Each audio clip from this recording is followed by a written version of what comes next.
नमस्कार। अपेक्षा मीना, सह आचार्य संस्कृत, राजकीय कला महाविद्यालय चिमनपुरा। प्रिय विद्यार्थियों, आज के इस ई व्याख्यान में आप सभी का हार्दिक स्वागत है, अभिनंदन। विद्यार्थियों, आज हम बीए प्रथम वर्ष के द्वितीय प्रश्न पत्र के अंतर्गत महाकवि भारवी कृत किरातार्जुनीयम के प्रथम सर्ग का अध्ययन करना प्रारंभ करेंगे।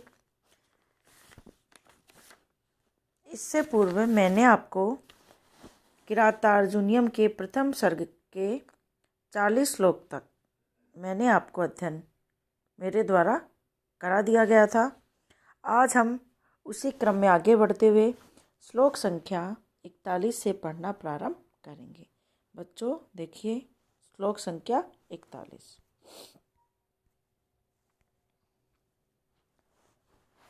द्विषनिमित्ता यद इयं दशा ततः समूल उन्मूलयतीव मे मनः परेर पर्यासित वीर्य संपदां पराभवो अपि उत्सव एव मानिनाम। सब बच्चों शब्दों का अर्थ देखिए, शब्दार्थों को देखते चलिए। द्विषनिमित्ता शत्रुओं के कारण, यत क्योंकि, इयं दशा इयं यह, दशा का अर्थ होता है स्थिति, हालात या अवस्था। ततः इस कारण से, समूलम जड़ सहित या संपूर्ण रूप से, उन्मूलयतीव उखाड़ रही है, मे मन मेरे मन को, मेरे मन को या चित्त को, परई शत्रुओं के द्वारा, अप्रयासित वीर्य संपदा शक्ति और संपत्ति नष्ट नहीं होने वाले,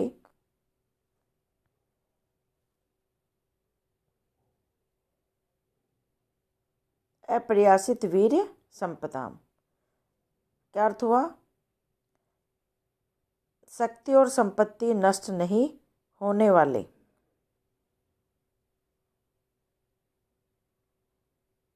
पराभवम पराजय या हार, अपि भी, उत्सव हर्ष या प्रसन्नता का, मानिना मनुष्यों के लिए। अन्वय देखिए, यत इयं दशा द्विषनिमित्ता त्वस्ति ततः समूलम मे मनः उन्मूलयति इव परई अप्रयासित वीर्य संपदां मानिनां पराभव अपि उत्सव एव भवति।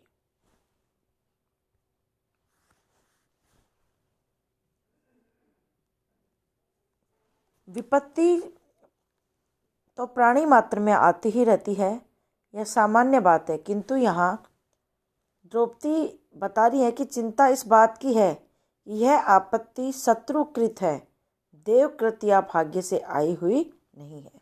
तो यहाँ पे वो कह रही हैं, यत इयं दशा द्विषनिमित्ता त्वस्ति।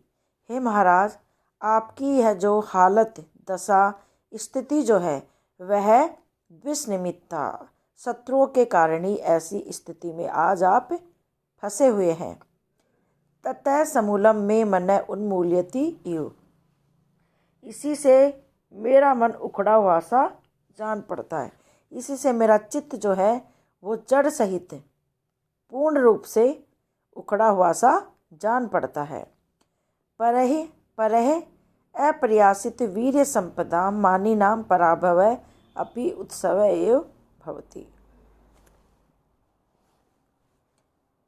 शत्रुओं से अपराजित और वीर्य संपदा और पौरुष वाले, मानी जन पौरुष को ही अपनी संपत्ति समझने वाले, मानी नाम पराभव है, मानी जन के लिए हार भी उत्सव के समान मालूम पड़ती है। अर्थात शत्रुओं के द्वारा जिनकी शक्ति और संपत्ति नष्ट नहीं की गई है, ऐसे आत्माभिमानी मनस्वियों का पराभव अर्थात दशा परिवर्तन भी उत्सव ही है। यहाँ पे द्रौपदी कहती है कि महाराज, आपकी यह जो वर्तमान में जो है दुर्दशा है वह शत्रुओं की ही की हुई है, अतः समूल रूप से मेरे हृदय में मार्मिक पीड़ा को उत्पन्न करती है, मुझे समूल उखाड़ती रहती है। हाँ, यदि यही आपकी दुर्दशा भाग्य जनित होती तो मुझे किंचित भी व्यथा न होती, क्योंकि संसार में दैव का अतिक्रमण कौन कर सकता है।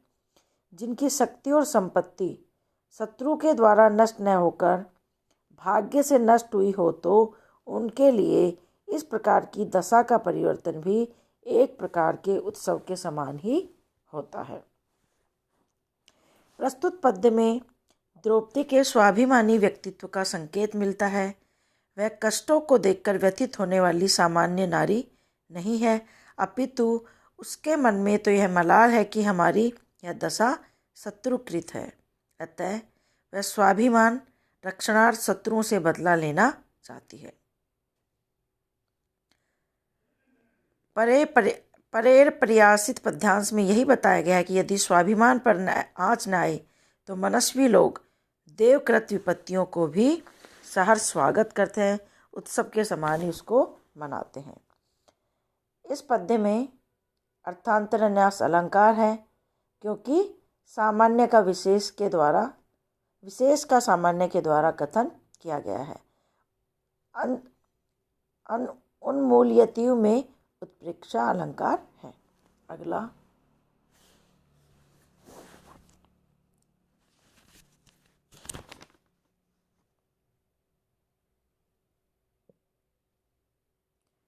समूलम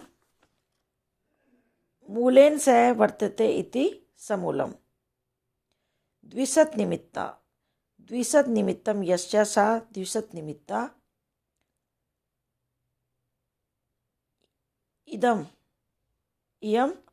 इदम प्लस स्त्री प्रथमा एक वचन।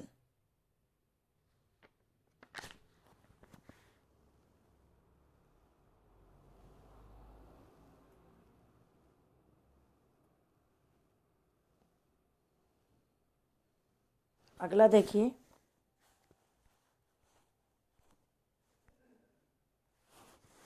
42वां श्लोक देखिए। विहाय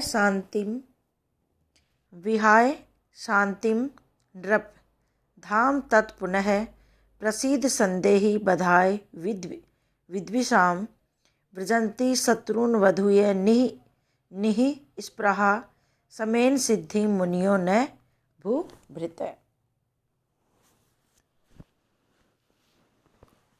शब्दों के अर्थ देखिए। विहाय का अर्थ होता है छोड़कर, शांतिम शांति को, नृप का अर्थ राजा, धाम तेज को, धाम का अर्थ हुआ तेज को, तत् उस सुप्रसिद्ध, पुनः फिर से, प्रसिद्ध प्रसन्न होइए, संदेही धारण करो, बधाई विद्विषाम बधाई मारने के लिए शत्रुओं को, वृजंती प्राप्त करते हैं, शत्रुओं को वधूय मार कर, शत्रुओं को अवधूय जीत कर, निस्पृहा वीतराग बिना कोई इच्छा वाले, समेन शांति के द्वारा, सिद्धिम सफलता को, मुनियों के द्वारा, नहीं भूभृत राजा लोगों के द्वारा। अन्वय देखिए। हे नृप, शांतिम विहाय विद्विषाम वधाय पुनः तत् धाम संदेहि प्रसीद निस्पृहा मुनिय शत्रून् अवधूय समेन सिद्धिम व्रजंती किंतु भूभृत तथा न। द्रौपदी इस पद्य में युधिष्ठिर के क्रोध परित्याग की और शांति धारण करने की निंदा करती हुई कह रही हैं। हे नृप, हे महाराज युधिष्ठिर, शांतिम विहाय विद्विषाम वधाय पुनः तत्धाम संदेहि प्रसीद। हे महाराज युधिष्ठिर, आप इस सहनशीलता को, शांति को त्याग कर, छोड़कर, शत्रुओं के विनाश के लिए, शत्रुओं के वध करने के लिए पुनः उस तेज को धारण कीजिए जो कि सम्राटों में होता है। प्रसीद, आप प्रसन्न हुए। निस्पृहा मुनिय शत्रुन अवधूय समेन सिद्धि व्रजंती किंतु भूभृत न। अगर आप ऐसा समझते हैं कि ऐसी ही प्रकृति अच्छी है तो इसी से सब होगा, सो कभी नहीं होगा। ऐसे स्वभाव से तो निस्पृहा वीतराग बिना कोई इच्छा वाले मुनि लोग ही क्रोध आदि शत्रुओं को दूर कर योग के द्वारा सिद्धि को प्राप्त करते हैं, न कि राजा लोग। राजा महाराज तो केवल उग्र तेज से ही शत्रुओं को परास्त करके सिद्धि और सफलता को प्राप्त करते हैं। यहाँ वो कह रही हैं कि यह आपका समय शत्रुओं का नाश किए बिना ही क्रोध परित्याग करके शांति करने का, धारण करने का नहीं है। विषयों से विरक्त बने हुए वीतराग मुनि लोग ही काम आदि शत्रुओं को जीतकर मोक्ष प्राप्ति के लिए शांति को धारण करते हैं, न कि क्षत्रिय लोग। अतः कृपा करके आपको भी अब क्षत्रियोचित तेज को धारण करना आवश्यक है। इस श्लोक में द्रौपदी युधिष्ठिर को उसके कर्तव्यों का स्मरण कराती हैं और बताती हैं कि क्षमा, धैर्य, सहनशीलता ये सात्विक गुण हैं। वे सभी स्थितियों में उपयोगी नहीं होते हैं। अत्याचारियों के नाश के लिए क्षत्रियों को क्रोधपूर्ण उग्र रूप धारण करना ही पड़ता है। शांति नीति मुनियों के लिए तो उचित होती है, किंतु राजा लोगों के लिए कभी भी उचित नहीं होती। राजाओं को बाह्य शत्रुओं पर विजय प्राप्त करने के लिए शस्त्र उठाने ही पड़ते हैं। अगला,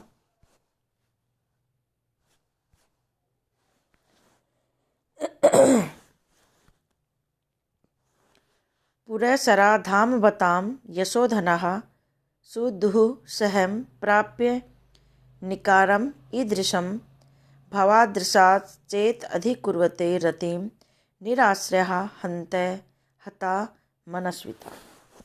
शब्दों का अर्थ देखिए।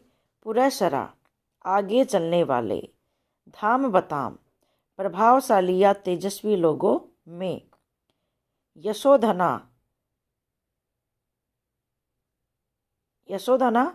यश को ही अपन सब कुछ समझने वाले, सुदुसहम सब ओर से सहन करने में अशक्य,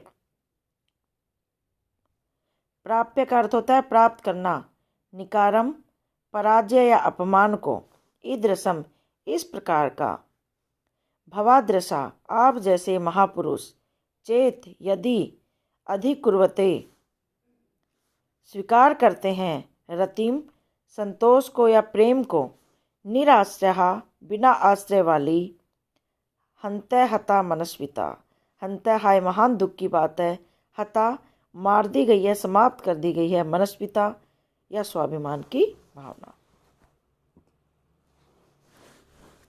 अन्वय देखिए। चेत धाम्बताम पुरःसरा यशोधना भवादृशा सुदुसहम ईदृशम निकारम प्राप्य रतिम अधिकुर्वते तदा हन्ते मनस्विता निराश्रय सती हता।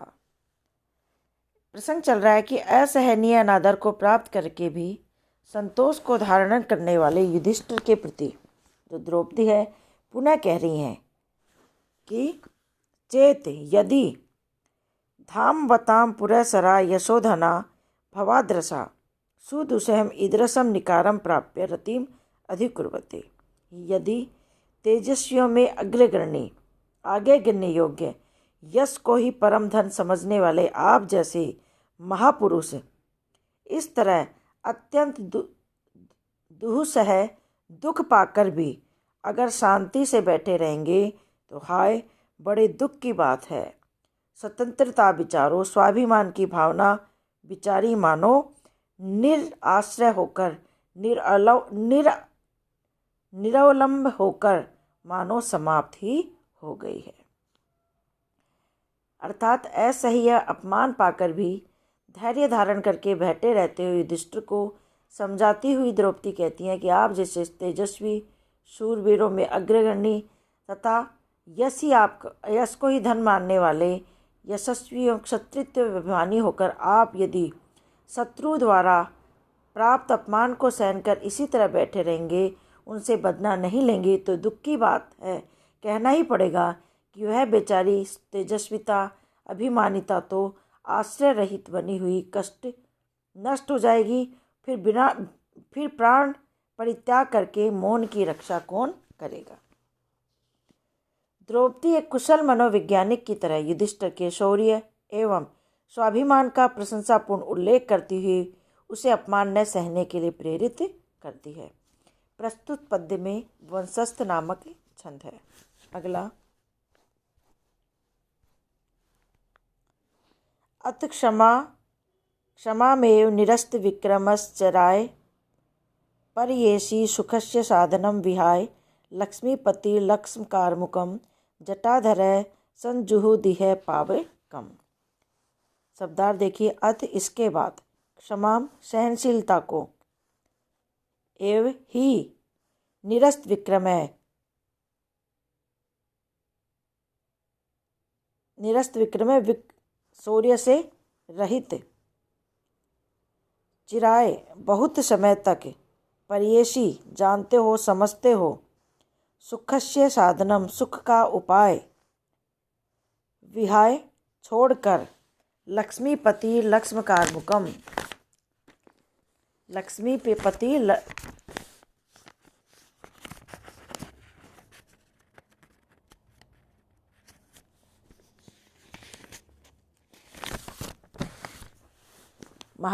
लक्ष्मीपति लक्ष्मी महाराजाओं का चिन्ह, कारमुकम धनुष को, जटाधर सिर पर जटाओं को धारण करते हुए, सन होते हुए, जुहूदी यज्ञ करो हवन करो, यह यहाँ पर पावकम अग्नि में। अन्वय देखिए। अथ निरस्त विक्रम है चिराय सुखस्य साधनम क्षमाम एव परयेषि तदा लक्ष्मीपति लक्ष्मकारमुकम विहाय जटाधर सन इह पावकम जुहुति। यहाँ पर अत्यंत पीड़ा का अनुभव करती द्रौपदी युधिष्ठिर से व्यंग्य करते हुए कह रही है कि हे महाराज, अथ इसके बाद कह रही है कि यदि आप निरस्त विक्रम है, आप पराक्रम को दूर कर केवल शांति को ही सुख का साधन समझते हैं, सहायक समझते हैं, तो आप राज चिन्ह स्वरूप इस धनुष को छोड़कर जटाधर जटा बढ़ाकर यह पावकम जुहुदी इस अग्नि में हवन करें। क्या कह रही है? यदि आप पराक्रम धारण करना उचित नहीं समझते हैं और हमेशा के लिए सहनशीलता को ही सुख का साधन मानते हैं, तो फिर व्यर्थ ही आप राजा लोगों के योग्य इस धनुष बाण आदि हथियारों को धारण किए हुए हैं। यह अस्त्र शस्त्र तो शांतिशील मुनियों के योग्य नहीं है। इन्हें दूर फेंककर सिर पर जटा धारण करके तपस्वी बने हुए सदा यहाँ जंगल में महर्षियों की तरह, मुनियों की तरह फिर आप रात दिन अग्नि में हवन करें। अर्थात कहने का तात्पर्य क्या है कि बाण प्रयोग से घबराने वाले व्यक्ति के हाथ में शस्त्र शोभा नहीं देता है। तपस्वी बनकर आराम से यज्ञ करें, किंतु क्षत्रित्व के प्रतीक धनुष को लांछित न करें। इसमें अनुप्रास अलंकार है। अगला, न समय परिरक्षणम क्षमम ते निकृति परेषु परेषु भूरि धाम्नः अरेषु विजयार्थिनः क्षितिशा विदधति सोपधि सिंधु दूषणानि। शब्दों का अर्थ देखिए। न का अर्थ नहीं, समय परिरक्षणम प्रतिज्ञा का पालन करना, क्षमम योग्य या उपयुक्त या अनुकूल, ते तुम्हारे या आप युधिष्ठिर के लिए, निकृति परेषु कपट कार्य करने में तत्पर, परेषु निकृत परेषु कपट कार्य करने में तत्पर,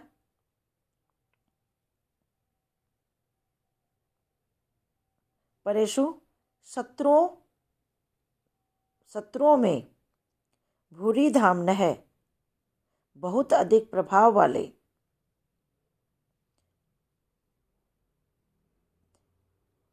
अरिषु शत्रुओं में, विजयार्थिनः विजय को चाहने वाले, क्षितिशा राजा लोग, विदधति धारण करते हैं, सोपधि कपट सहित किसी छल से, सिंधु दूषणानी संधि में विघटन को। ठीक है, अन्वय देखिए। निकृति परेषु भूरि धाम्नः ते समय परिरक्षणम न क्षमम विजयार्थिनः क्षितिशाः अरिषु सोपधि सिंधु दूषणानि विदति। युधिष्ठिर को 13 वर्ष तक वनवास में निवास करने की दुर्योधन की शर्त को भी नहीं माननी चाहिए। इस शर्त को तोड़ने में नहीं डरना चाहिए। इसी संदर्भ में द्रौपदी कह रही है, निकृति परेषु, निकृति परेषु, कपट कार्य करने में तत्पर, सदा ही कपट करने वाले, परेषु शत्रुओं से, भूरि धाम्नः ते समय परिरक्षणम न क्षमम, समय की प्रतीक्षा करते रहना ठीक नहीं है, क्योंकि विनय की इच्छा रखने वाले राजा, विजयार्थी ने, विजय की इच्छा रखने वाले राजा लोग छल से शत्रुओं की संधि को तोड़कर सत्यानाश करते हैं, अर्थात उनका संपूर्ण विनाश करते हैं। आप तो निश्चिंत है, यह ठीक नहीं है। द्रौपदी कह रही है कि समय उल्लंघन के भय को दूर करती हुई कह रही है कि यद्यपि आपने संधि करते समय दुर्योधन आदि शत्रुओं से प्रतिज्ञा कर ली है कि हम लोग 13 वर्ष वन में रहेंगे, किंतु जब वे लोग कपटपूर्ण व्यवहार कर रहे हैं तो इस समय उनके साथ की हुई प्रतिज्ञा के उल्लंघन में कोई दोष नहीं है। सूरवीर पुरुष तो हर किसी तरह शत्रुओं को नष्ट कर अपना कार्य सिद्ध करने में ही अपनी नीति मानते आए। इसलिए हे महाराज, विजय पाने की इच्छा रखने वाले राजा लोग अवसर देखकर किसी भी बहाने से संधि भंग कर डालते हैं। अतः आपको भी अब संधि विघटन पूर्वक शत्रुओं पर आक्रमण कर देना चाहिए। इसमें अर्थांतर न्यास अलंकार है और वंशस्थ छंद है। अगला देखिए, विधि समय नियोगा दीप्ति सहार्जिह्यम शिथिलम वसुधम अगाधेम अग्नम अपात्य पयोधौ रिपुतिमिर उदस्य उदीयमानं दिनादौ दिनकृतम इव लक्ष्मीस्त्वां संभयेतु भूय। शब्दार्थ देखिए, विधि समय नियोगात, भाग्य और काल के वश में, दीप्ति सहार्जिह्यम, प्रभाव के नाश से मंद, शिथिल वसुम, कम धन वाले, साधु,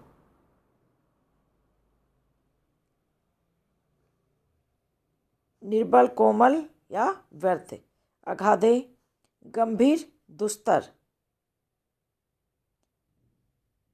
अग्नम अपात्योपयदो, आपत्ति रूपी समुद्र में, रिपु तिमिर, शत्रु रूपी अंधकार को, उदस्य दूर करके, नष्ट करके, उदीयमानम बढ़ते हुए उन्नति को प्राप्त करने वाले, लक्ष्मी राज्यश्री दिन की शोभा, धन की अधिष्ठात्री देवी, त्वाम तुमको, आप युधिष्ठिर को, संभयेतु प्राप्त होए, भूय पुनः फिर से। देखिए, इस सर्ग के अंतिम पद्य में द्रौपदी युधिष्ठिर के प्रति मंगल कामना करती हुई अपने कथन का उपसंहार कर रही है। अन्वय देखिए, लक्ष्मी ही विधि समय नियोगा दीप्ति सहार्जिह्यम शिथिलम वसुम अगाधे आपत्य पयोधौ मग्नम दिन आदौ रिपुतिमिरम उदस्य उदीयमाननम दिन कृतम इव त्वाम भूय संभयेतु। क्या करिए कि जैसे विधि समय नियोगा, जैसे विधि, भाग्य और समय के प्रभाव से, दीप्ति सहार्जिह्यम,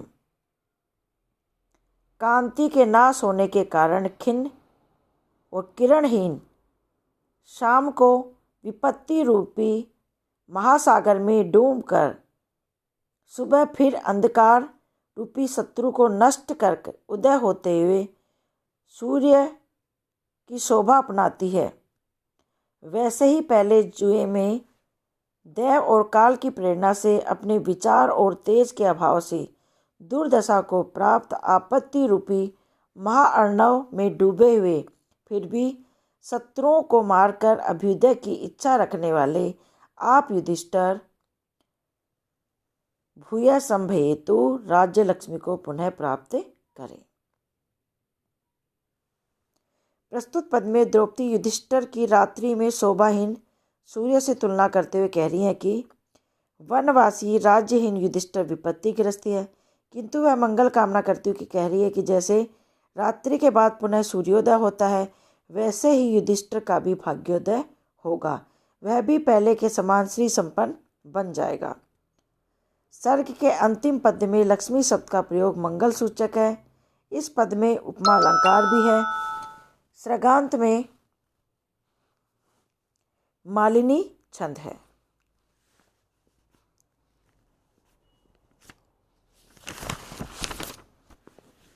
तो यहाँ क्या कह रही है कि जैसे विधि और समय के प्रभाव से कांति के नाश होने के कारण खिन्न और किरणहीन शाम को संध्या काल को विपत्ति रूपी महासागर में डूबकर सुबह फिर अंधकार रूपी शत्रु को नष्ट कर उदय होते हुए सूर्य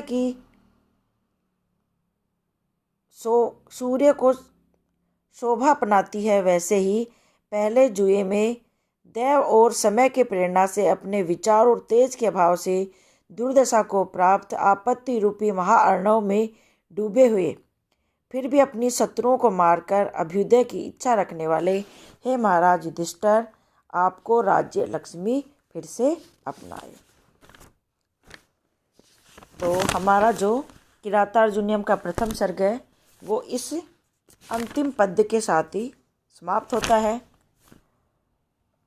तो आज हमारा जो किरातार्जुनीयम है उसका प्रथम सर्ग समाप्त होता है। अगले वीडियो में पुनः नई टॉपिक से हम पढ़ना प्रारंभ करेंगे। आप इसे अच्छे से पढ़िए। पुनः आपसे जल्दी ही भेंट होगी। धन्यवाद।